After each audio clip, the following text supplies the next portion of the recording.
Bonjour à tous, ravi de vous retrouver pour le flash de 10 heures sur la télévision du Burkina. Nous ouvrons ce flash par la 53e session du Conseil des ministres du SILS à Niamey. 45 ans après sa création, le SILS reste confronté au défi de mobilisation interne des ressources pour l'atteinte de la sécurité alimentaire et la lutte contre la désertification.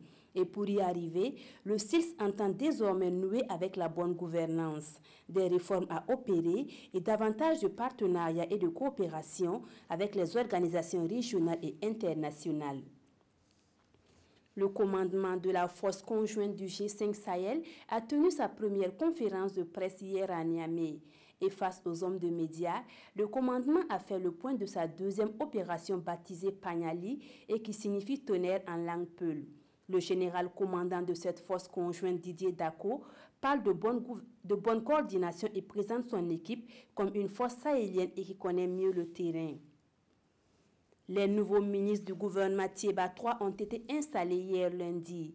Installation faite par le secrétaire général du gouvernement Stéphane Sanou, lui-même installé un peu plus tôt dans ses nouvelles fonctions. Les nouveaux ministres disent vouloir continuer les œuvres de leurs prédécesseurs, œuvrer à la bonne marche du PNDES et aider le président du Faso à dérouler son programme.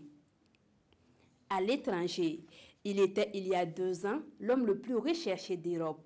En attendant son procès en France, Saleh Abdel-Salam a comparu ce lundi devant la justice belge qui a requis 20 ans de prison à son encontre pour avoir tiré sur des policiers alors que sa cavale prenait fin près de Bruxelles. Sans surprise, le seul membre vivant des attentats de Paris a refusé de répondre aux questions, ajoutant que son silence ne faisait de lui ni un coupable ni un criminel et qu'il s'en remettait à Allah. Des propos perçus comme une provocation par les familles des victimes. Voilà pour ce flash. Merci de l'avoir suivi. L'information revient à 13 h avec Godefroy Bazier.